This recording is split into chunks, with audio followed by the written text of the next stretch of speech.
ஓட்டு ஓட்டு ஓட்டு நம்ம சப்ஸ்கிரைபர் நண்பர் ஒருத்தர் பார்த்தீங்கன்னா ப்ரோ என் வீட்டில் நிறையா பொருள் ஒர்க் ஆகாமல் கிடக்கு அதை சரி பண்ணி தரீங்கன்னு சொல்லிட்டு ஒரு பெரிய மூட்டை ஏற்றி கூப்பிட்டு போனார். அதுக்குள்ளே பார்த்தீங்கன்னா ஹெலிகாப்டரு இது வந்து பறக்கும்ல, இந்த விளம்பரத்தெலாம் போட்டுகிட்டு இருப்பாங்க பார்த்தீங்களா, அந்த மாதிரி ஹெலிகாப்டரு. அப்புறம் அவர் பல்லாவரஞ்சந்தில் வாங்கின இந்த பெரிய ப்ளூடூத் ஸ்பீக்கரு, இது 250 ரூபாய்க்கு வாங்கினேன், ஒர்க் ஆக மாட்டுக்கு, நான் என்னமோ ட்ரை பண்ணி பார்த்தா ஒன்றும் முடியல, நீங்கள் சரி பண்ணி தாங்கன்னு கொடுத்துருந்தாரு. அதுக்கப்புறம் வந்து அந்த ஹெலிகாப்டரை பறக்க வரதுக்கு டிரான்ஸ்மிட்டரு. அப்புறம் வந்து கேமிங்லாம் விளாடுவாங்களே அவங்க வந்து இந்த மாதிரி வீலர் வச்சுருப்பாங்க, ஸோ ஸ்ட்ரீமிங் வீல்னு சொல்லிட்டு சம்திங் ஏதோ சொல்லுவாங்க, அதுவும் ஒர்க் ஆகலான்னு சொல்லிட்டு இதெல்லாம் கொடுத்துருந்தாரு. மொத்தமாக 2 ஹெலிகாப்டர் கொடுத்துருந்தாரு. ஸோ 2மே ஒர்க் ஆகலையாமா. அதுக்கப்புறம் பார்த்தீங்கன்னா ஒரு ஆப்பிள் ஐபேடு, இதில் வந்து பாட்டு அப்புறம் வீடியோ பார்த்துக்கலாம், இன்டர்நெட்லாம் கனெக்ட் பண்ண முடியாது, ஒரிஜினல் ஆப்பிள் ப்ராடக்ட் தான், இதுவும் ஒர்க் ஆகுன்னு சொல்லி சேர்த்து கொடுத்துருந்தாரு. இதில் இருக்க முக்கால்வாசி கேட்செட்டை நான் இப்போ தான் ஃபஸ்ட் டைமே தொட்டு பார்க்குறேன், மற்றவங்க யூஸ் பண்ணி பார்த்துருக்கேன், பட் நான் இது வரைக்கும் நான் யூஸ் பண்ணதே கிடையாது. ஸோ இன்றைக்கான வீடியோவில் இந்த கேட்செட் எல்லாத்தையுமே சரி பார்த்து ரீஸ்டோரேஷன் பண்ணி அதை நம்ம இன்றைக்கி ப்ளே பண்ணி பார்க்குறோம். ஃபஸ்ட்டு இந்த கேமிங் ஸ்டீரிங் வீலை வந்து சரி பார்த்துடலாம். இதை பார்த்தீங்கன்னா நிறையா யூடியூபர்ஸ் வந்து வச்சு ப்ளே பண்ணிகிட்டு இருப்பாங்க, கார் கேம் விளாட்றவங்க. இந்த மாதிரி காரில் எப்படி இருக்குது ஸ்டீரிங், அதே போல் தான் இருக்கும், வளைச்சா அங்கேயும் மூவ் ஆகும். ஸோ இதிலே பார்த்தீங்கன்னா எக்கச்சக்கமான பட்டன் கொடுத்துருக்காங்க, RN, அதுக்கப்புறம் L1 L2 ரைட்டு லெஃப்ட்டுன்னு சொல்லிட்டு இதிலே நிறைய ஆப்ஷன் கொடுத்துருக்காங்க. இது வந்து லேப்டாப்பில் மட்டும் கிடையாது, நம்ம ஃபோன்லேயும் கனெக்ட் பண்ணி கேம் விளாண்டுக்கலாம் போல். ஆனால் கார் கேம் தான் விளாட முடியும் போல், மற்ற கேமுக்கெல்லாம் பாசிபிள் கிடையாது. இதில் என்ன பிரச்சனை, எதனால் ஒர்க் ஆகும் போச்சு அப்படின்னு செக் பண்ணி பார்க்குறதுக்கு அதை ஓப்பன் பண்ண ட்ரை பண்ணும்போது பின்னாடி பார்த்தீங்கன்னா நிறையா ஸ்க்ரூவாக காணும். ஆல்ரெடி இதை ஓப்பன் பண்ணியிருக்காங்க போல், 2-3 ஸ்க்ரூ மட்டும் தான் போட்டிருந்தாங்க, அதையும் கழட்டியாச்சு. ஸ்க்ரூ எல்லாத்தையும் கழட்டிட்டு அதை ஓப்பன் பண்ணி பார்த்தா ஆரம்பமே அமர்க்கலமாக இருக்குது. இங்கே பார்த்தீங்களா உள்ள 4-5 பின்னு பிடிங்கி போய் கிடக்கு. அப்புறம் மெட்டல் இரும்பு மாதிரி ஒன்று கொடுத்துருக்காங்க, அதில் ஒயர் கனெக்ஷனே போல். அங்கிட்ட வந்து VGA கேபிள் மாட்டுறதுக்குன்னு சொல்லிட்டு நிறையா சர்க்யூட் கொடுத்துருந்தாலும் ஒயர் இல்லாமல் பிடிங்கி போய் கிடக்கு. அப்போ ரொம்ப பழமையான ஒன்று போல். அது எப்படி தூர்பிடிச்சின்னு தெரியல, உள்ளே தண்ணி கனியாக ஊற்றி விட்டாங்களா, ஒன்றும் கதை புரியல. இதில் என்ன ஒரு ஆச்சரியம்னா, இந்த டிவைஸ்க்கு இன்புட் பார்த்தீங்கன்னா ஒரு USB கேபிள் தான். அதை வந்து லேப்டாப்லேயோ அல்லது கம்ப்யூட்டர்லேயோ மாற்றினா நம்ம கேம் விளாண்டுக்கலாம். இதை மூவ் பண்ணுறது மூலமாக, கியர்லாம் போடுறது மூலமாக நம்ம கேமை கண்ட்ரோல் பண்ணிக்கலாம். ஸோ ஒரு USB வயர் மூலமாக உள்ளே வந்து இங்கே பார்த்தீங்களா பெரிய போர்டில் கனெக்ட் ஆகி அங்கேருந்து எத்தனை வயர் உள்ள செப்பரேட் ஆகி போயிட்டு இதில் ஆல்ரெடி ப்ராப்ளம் ஆகிருக்கும் போல். இங்கே பார்த்தீங்களா ஒரு ஸ்டிப்பில் வந்து சால்ட்ரிங் பண்ணி வச்சுருக்காங்க, வயர் எது விட்டுருக்கும் போல், திரும்ப ஒர்க் பண்ணி வச்சுருக்காங்க. சரி ஓகே, வெளிப்புறத்தில் வந்து இவ்வளோ கொடுத்துருக்காங்க, வயர் கனெக்ஷன் பிஞ்சு போய் கிடக்கு. இப்போ உள்ளே ஓப்பன் பண்ணி பார்ப்போம். ஏன்னா அந்த ஸ்டீரிங்கை சுற்றும் போது நமக்கு கேம் கண்ட்ரோல் ஆகுது, அங்கெல்லாம் பட்டன் கொடுத்துருக்காங்க, அதை எப்படி செட் பண்ணி வச்சுருக்காங்க அப்படின்னு பார்க்கணும். ஆனால் அதுக்கும் மேலே இதை ஆட்டும்போது கடக்கடன்னு சவுண்டு வருது, சுற்றும் போதும் சவுண்டு வருது டக்கு டக்குன்ட்டு. ஸோ அதுக்கும் என்ன பிரச்சனை, உள்ளே எதுவும் ஃபால்ட்டாக இருக்கான்னு சொல்லி செக் பண்ணி பார்க்கணும். அந்த கீழ் சைடு முடியக்குள்ளே கழட்டலாம் போல், ஆனால் அந்த ஸ்டீரிங்கை சுற்றி போட்டிருக்க ஸ்க்ரூவாக கழட்டே முடியாது, ஏன்னா எக்கச்சக்கமாக போட்டு வச்சுருக்காங்க, அதுவும் ரொம்ப குட்டி குட்டியாக இருக்குது. ஸோ உங்ககிட்ட இந்த மாதிரி டிவைஸ் இருக்குது அப்படின்னா அதை கழட்டும் போது ரொம்பவே பார்த்து கழட்டுங்க. நீங்கள் பாட்டு கோவத்தில் டப்புன்னு இழுத்து எல்லாம் பிஞ்சிட்டு வந்துடும். ஸோ அதை கழட்டினா அதுக்குள்ளே வயரை சுருட்டி வச்சுருக்காங்க. இது எல்லாத்தையும் கேர்ஃபுல்லாக கழட்டி அந்த ஸ்டீரிங் மட்டும் தனியாக எடுத்தாச்சு. அதுக்கும் சைடில் ஸ்க்ரூலாம் போட்டிருந்தாங்க, அதை கழட்டிட்டு உள்ளே பார்த்தா இந்த மாதிரி செட்டப் இருக்குது. உள்ளே வந்து ஸ்ப்ரிங் இருக்கும், ஏன்னா நம்ம சுற்றும் போது சுற்றிட்டு விட்டோம்னா திரும்ப அது பழைய நிலைமைக்கு வரும்ல. ஸோ அதுக்காக உள்ள ஸ்ப்ரிங் வச்சுருக்காங்க. அந்த ஸ்ப்ரிங்கு பார்த்தீங்கன்னா கொஞ்சம் டேமேஜாக இருக்குது. இந்த ஸ்டீரிங்கை சுற்றும் போது அந்த ஸ்ப்ரிங் வெளியே வந்தது, அதனால தான் நமக்கு சுற்றும் போது டக்கு டக்குன்னு சவுண்டு வந்துகிட்ருக்கு. சரி, இந்த ஸ்டீரிங் சுற்றும் போது கேமெல்லாம் சேஞ்ச் ஆகுது, எப்படி அதை கண்ட்ரோல் பண்ணுறாங்க அப்படின்னு கேட்டிங்கன்னா, இதுக்கு வந்து சைடில் ஒரு வேரியபிள் ரெசிஸ்டர் கொடுத்துருக்காங்க. அதாவது இந்த FM ரேடியோவில் பார்த்தீங்கன்னா டியூனர் கொடுத்துருப்பாங்க, அதை திருக்குன்னா வால்யூம் இன்க்ரீஸ் ஆகும், கம்மி பண்ணால் வால்யூம் டிக்ரீஸ் ஆகும். ஸோ அதே டிவைஸ் தான் இங்கே யூஸ் பண்ணியிருக்காங்க. இதை ஃபுல்லாக திருக்கிட்டு விட்டோம்னா அந்த ஸ்ப்ரிங்கு வந்து ஆட்டோமேட்டிக்காக இதை பழைய ஸ்டேஜுக்கு கொண்டு வந்துடும், அதனால தான் அந்த ஸ்ப்ரிங்கை யூஸ் பண்ணுறாங்க. ஸோ ஸ்ப்ரிங்கு வந்து ரொம்பவே முக்கியமான ஒன்று. ஸோ அது போயிடுச்சு அப்படிங்கிறப்போ இந்த டிவைஸ் வந்து ஒரு பெரிய ஃபால்ட்டு தான், அதை நம்ம சரி பண்ணணும். இந்த ஸ்ப்ரிங்கு வந்து உள்ளேயே இருக்கணும், அது வெளியே வராமல் தடுக்கிறதுக்கு அந்த ஒயிட் கலர் பிளாஸ்டிக்கில் ஒரு எட்ஜ் இருக்கும், அந்த எட்ஜ் பார்த்தீங்கன்னா கொஞ்சம் டேமேஜ் ஆயிடுச்சு, அதனால தான் ஸ்ப்ரிங் வந்து வெளியே வந்துக்கிட்டே இருக்குது, அது ஒரு பிரச்சனையாக இருந்துச்சு. ஸோ திரும்ப அந்த ஸ்ப்ரிங்கை உள்ளே கொண்டு போகிறதுக்கு ரொம்பவே கஷ்டமாக இருந்துச்சு. நானும் அப்படி வச்சு இழுத்து பார்க்குறேன், ஒன்றும் முடியல. அதுக்கப்புறம் ஸ்க்ரூ ட்ரைவர் வச்சு MB விட்டு தான் உள்ளே செட் பண்ணி வச்சேன். அதை கரெக்டாக செட் பண்ணிவிட்டு அதுக்கப்புறம் மேலே கேப் கொடுத்துருப்பாங்க, அதையும் ஒழுங்காக செட் பண்ணிவிட்டு இப்போ மூடியாச்சு. அந்த ஸ்ப்ரிங்கு வெளியே வந்ததுக்கான இன்னொரு ரீசன் என்னென்னா, இப்போ ஒரு மூடி மாட்டிகிட்டு இருக்கேன்ல, இதில் வந்து 4-5 ஸ்க்ரூ மாட்டுறதுக்கான இடம் கொடுத்துருக்காங்க. ஆனால் அதை நம்ம ஓப்பன் பண்ணும்போது 2 ஸ்க்ரூ மட்டும் தான் இருந்துச்சு. 4-5 இடத்துல வந்து அந்த ஸ்க்ரூ போடுறத ஸ்க்ரூவை காணும், ஆல்ரெடி ஓப்பன் பண்ணிவிட்டு ஸ்க்ரூவை மிஸ் பண்ணிட்டாங்க போல், அதனால் ஒழுங்காக மூடலை. ஸோ திருக்கும்போது அங்கிட்டு பேலன்ஸ் மிஸ் ஆகி ஸ்ப்ரிங்கு மட்டும் இல்லை உள்ளே இருக்க அந்த மூடியெல்லாம் கொஞ்சம் ஓப்பன் ஆகிட்டு தான் வரும். ஸோ அதுவும் மேபி இது வந்து டேமேஜ் ஆகிறதுக்கு ஒரு ரீசன் இருந்திருக்கலாம். இப்போ நம்ம எல்லாத்தையும் டைட்டாக லாக் பண்ணியாச்சு. அதுக்கப்புறம் அந்த மதர் போர்டில் ஒரு சில கனெக்ஷன் பிடிங்கி போய் கிடந்துச்சு பார்த்தீங்களா, அதையும் நல்லா லாக் பண்ணிவிட்டு இப்போ வந்து செட்டப் பண்ணிடலாம். இது ஒர்க் ஆகுதா இல்லையான்னு செக் பண்ணி பார்க்குறதுக்கு நம்ம லேப்டாப்பில் ஈரோ ட்ரக் கேம் தான் விளாட போகிறோம். ஸோ யூஎஸ்பி பின்னு இதுக்கு கொடுத்துருப்பாங்க அந்த ஸ்டீரிங் வீலுக்கு. அந்த பின்னை தூக்கி லேப்டாப்பில் மாட்டிட்டு இப்போ ஒரு நம்ம ஈரோ ட்ரக் கேம் விளாண்டு பார்ப்போம். இங்கே பார்த்தீங்களா லைட் எரிய ஆரம்பிச்சிருச்சு.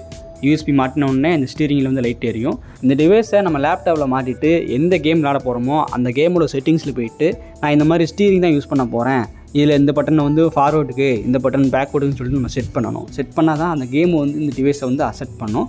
ஸோ அதனால் இது இப்படிலாம் செட் பண்ணி வச்சுக்கோங்க. ஃபைனலி நமக்கு கேம் ஸ்டார்ட் ஆயிடுச்சு. இப்போ பார்த்தீங்கன்னா நம்ம ஸ்டீரிங்கை வளைக்க கேம்லேயும் பார்த்தீங்கன்னா நம்ம வண்டி அங்கிட்டு இங்கிட்டு மூவ் ஆகுது பார்த்தீங்களா. ஸோ சைடில் வந்து 2 பட்டனா ஃபார்வர்டுக்கும் பேக்வர்டுக்கும் நான் கேமில் செட் பண்ணி வச்சுருக்கிறேன். இங்கே சென்டரில் பமுக்குனா நமக்கு வந்து ஹார்ன் அடிக்கும். இந்த மாதிரி நம்ம கஸ்டமைஸ் பண்ணி வச்சுக்கலாம். இந்த எக்கச்சக்கமான பட்டன் இருக்குது பார்த்தீங்களா இந்த ஸ்டீரிங்கில், இந்த பட்டன் இதுக்கு அந்த பட்டன் அதுக்குன்னு சொல்லி நம்ம கஸ்டமைஸ் பண்ணி வச்சுக்கலாம். இப்போ ஸ்டீரிங் வந்து நல்லா சுற்றிக்கிட்டு இருக்குது. இப்போ தான் ஃபஸ்ட் டைம் இந்த மாதிரி டிவைஸ்லாம் யூஸ் பண்ணுறேன். இந்த ஈரோ ட்ரக் கேமும் இது சேர்த்து விளாட்றதுக்கு அப்படியே நம்ம ரியலாக வண்டி ஓட்டுற மாதிரியே இருக்குது. வேறு லெவலில் இருக்குங்க. ஓட்டு ஓட்டு ஓட்டு ஓடனே அவனை ஓட்டை கொண்டு அவனை முந்திரான் அவனை ஓட்ட முடி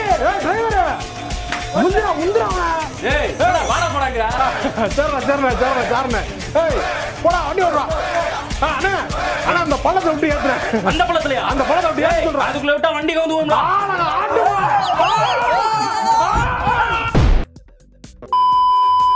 அடுத்ததாக நம்ம இந்த ப்ளூடூத் ஸ்பீக்கரை ரெடி பண்ணிடலாம். இது பார்த்திங்கன்னா டபுள் ஸ்பீக்கரோட இருக்கும். ஆல்ரெடி நம்ம இதை பற்றி ஒரு வீடியோ போட்டிருக்கோம். ஸோ அதில் வந்து போல் பிரச்சனை இருந்துச்சு. இதுவும் சேம் மாடல் தான். இதில் என்ன பிரச்சனை அப்படிங்கிறத கழட்டி பார்த்துடலாம். ஆனால் பட்டன் மட்டும் பார்த்திங்கன்னா கொஞ்சம் எக்ஸ்ட்ரா டிசைனில் கொடுத்துருக்காங்க, வேறு ஒன்றும் கிடையாது. ஆட்டி பார்த்தோம்னா உள்ளே கடகடன்னு சவுண்டு வருது. ஸோ இதுலேயே உள்ள லூஸ் கான்டாக்ட் ஆகி எதுவும் பிஞ்சு போய் கிடக்கா என்னன்னு தெரியல. கழட்டி பார்த்தா தான் நமக்கு தெரிய வரும்.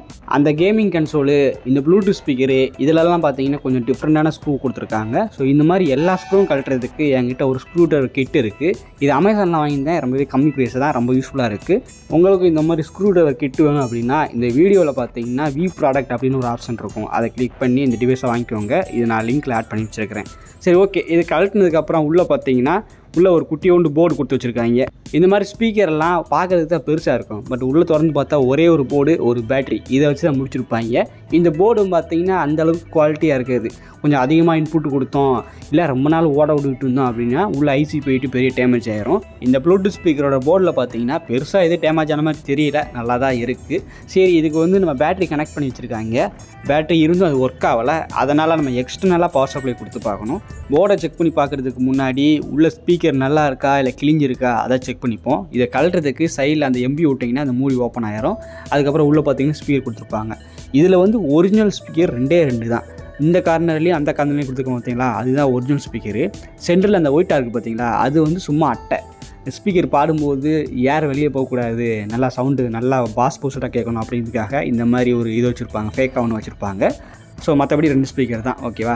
அந்த 2 ஸ்பீக்கரும் நல்லா தான் இருக்குது. பெருசாக பிஞ்சு போன மாதிரியோ அப்படி இப்படின்னு எதுவுமே இல்லை, நல்லா தான் ஓகேவாக இருக்குது. ஸோ மூடியும் கழட்டி இப்போ பேட்டரியோட கண்டிஷன்லாம் பார்த்துடலாம். எல்லாத்தையும் கழட்டியாச்சு. பேட்டரியும் பார்த்தீங்கன்னா ஊதலை, நல்லா தான் இருக்குது. அப்புறம் எதுக்கு ஒர்க் ஆகலைன்னு தெரியல. ஸோ ஓகே, இதெல்லாம் கரெக்டாக தான் இருக்குது. நம்ம போர்டை மட்டும் தான் செக் பண்ணும் போல். போர்டுக்கு வந்து நம்ம தனியாக 3.7 வோல்ட் இன்புட் கொடுத்து பார்த்துடலாம். அதுக்கு வந்து நம்ம பவர் பேங்க் யூஸ் பண்ண போகிறோம். பவர் பேங்க்லேருந்து அந்த அவுட்புட் வந்துக்கிட்டு இருக்கும். அதை வந்து இந்த போர்டுக்கு கொடுத்தா அது கரெக்டாக இருக்கும். ஃபஸ்ட்டு சார்ஜர் மாட்டோம்ல, அந்த இடத்துல மாட்டி விட்டு இதை ஆன் பண்ணி பார்த்தேன். நமக்கு ஒரு இண்டிகேஷன் தெரியல. போர்டு தான் ஹீட் ஆகுது தவிர லைட் எரிஞ்ச மாதிரியோ இல்லை சவுண்டு எதுவும் வந்த மாதிரியோ ஒன்றும் இல்லை. அதுக்கப்புறம் வந்து அந்த பேட்ரி மாட்டோம் பார்த்தீங்களா, அந்த இடத்துல வந்து நான் இது வச்சு பார்த்தேன், இன்புட் கொடுத்து பார்த்தேன். இன்புட் கொடுத்துட்டு பவர் பட்டனை ப்ரெஸ் பண்ணி பார்த்தா நமக்கு போர்டு ஆனே ஆக மாட்டேங்குது. சைடில் வந்து சாஃப்ட் கலர் லைட்டோ இல்லை ப்ளூ கலர் லைட்டோ எரியணும். எரிஞ்சால் தான் நமக்கு வந்து டிவைஸு அந்த போர்டெல்லாம் ஒர்க் ஆகுதுன்னு அர்த்தம். பட் நானும் அதுன்னு ட்ரை பண்ணி பார்த்தேன், எதுவும் ஒர்க் ஆகலை. ஐசி தான் பயங்கரமாக ஹீட் ஆகுது. அப்போ உள்ளே எதுவும் ஷார்ட் ஆகிருக்கணும், இல்லை போர்டில் வந்து ஐசி போயிருக்கணும். ஸோ நான் ஏற்கனவே சொன்னேன் பார்த்தீங்களா, இந்த மாதிரி ஐசி இந்த மாதிரி ஸ்பீக்கரோட போர்டெல்லாம் ஈஸியாக டேமேஜ் ஆகிருன்ட்டு, அதே பிரச்சனை தான் இங்கேயும். இந்த போர்டில் வந்து ஐசி போயிடுச்சு. ஐசி ரிப்ளேஸ்மெண்ட் பண்ணணும் அப்படின்னா வெளியில் ஐசி கிடச்சிருன்னு வச்சுக்கோங்க. பட் இதை மாட்டுறதுக்கு நம்ம கடைக்கு எட்டு போனால் அதுக்கே அவன் அதிகமாக கேட்பான். ஏன்னா அவங்க வந்து ஒரு ஹீட்ரு கண்ணு அதுன்னு வச்சுருப்பாங்க, அதை வச்சு தான் ஐசியை ரிப்ளேஸ்மெண்ட் பண்ணுவாங்க. அப்படிங்கிறப்போ காசு அதிகமாகும். அதுக்கு நம்ம புது ப்ளூடூத் ஸ்பீக்கரை வாங்கிடலாம் போல், அந்த ரேஞ்சுக்கு தான் போய்கிட்டு இருக்கும். ஸோ ஆக இந்த மாதிரி ப்ளூடூத் ஸ்பீக்கர்லாம் வாங்கும்போது பார்த்து வாங்குங்க. ஏன்னா இது வந்து அதிகமாக யூஸ் பண்ணாலோ அதிகமாக ஏதாச்சும் சார்ஜ் போட்டாலோ போட்டுன்னு போயிடும். அதனால் வேஸ்ட்டு தான் அதெல்லாம். வேஸ்ட்டா அப்போ கீழே தான் தூக்கி போடணுமா அப்படின்னு கேட்டிங்கன்னா அதுதான் கிடையாது. இதை வச்சே நம்ம வேறு ஒரு டிவைஸ் பண்ணலாம். அதாவது நம்ம எப்படி இதை ஓப்பன் பண்ணமோ அதே போல் எல்லாத்தையும் செட் பண்ணி வச்சுட்டு அந்த ஸ்பீக்கருக்கான 2 வயரை மட்டும் வெளியே விட்டுக்கணும். ஏன்னா அதில் வந்து நம்ம வேறு ஒரு ரேடியோவோட இன்புட்டை கொடுத்தோம்னா அது செமையாக பாடுங்க. உண்மையிலேயே இந்த மாதிரி ஸ்பீக்கரில் அந்த போர்டு மட்டும் தான் இஷ்யூவாக இருக்கும். போர்டு தான் சீக்கிரம் செத்து போயிடும். பட் இந்த ப்ளூடூத் ஸ்பீக்கரோட டிசைனோ அல்லது உள்ளே இருக்கிற அந்த ஸ்பீக்கரோ பார்த்தீங்கன்னா சவுண்டு நல்லா கேட்கும், பெர்ஃபெக்டாக இருக்கும். இந்த டிவி கீழேயோ அல்லது நம்ம லேப்டாப் சைடில் வச்சுக்கிட்டோம்னா வேறு லெவலில் இருக்கும். ஸோ அந்த மாதிரி ஒன்று தான் நம்ம இப்போ டிசைன் பண்ண போகிறோம். நம்மக்கிட்ட பார்த்தீங்கன்னா ஒரு புது ரேடியோ இருக்குது. இதுக்கு வெறும் 12 வோல்ட் இன்புட் கொடுத்தா போதும், ஹோம் தியேட்டர் அளவுக்கு வேறு லெவலில் பாடும். இதை நம்ம பழைய இரும்புக்கல்ல எடுத்தோம், இதை சரி பண்ணி ரீஸ்டோரேஷன் எல்லாம் முடிச்சாச்சு. ஸோ இதுக்கான வீடியோ சனிக்கிழமை வரும், கண்டிப்பாக எல்லோரும் பாருங்கள். சரி, ஓகே. இதில் தான் நம்ம ஸ்பீக்கரை வந்து நம்ம கனெக்ட் பண்ண போகிறோம். பின்னாடி பார்த்தீங்கன்னா ஆடியோ அவுட்புட்கான ஸ்பீக்கர் அந்த வயர் இருக்கும். அதை வந்து இந்த ஸ்பீக்கரில் கனெக்ட் பண்ணி நம்ம பாட்டு போட்டு பார்க்கலாம். கலைவாணியோ யாரோ சிலை மேனியோ தேவியோ பேரோ கலைவாணியோ ராணியோ அவள்தான் யாரோ அவ மேலழகோ தண்டக்கா.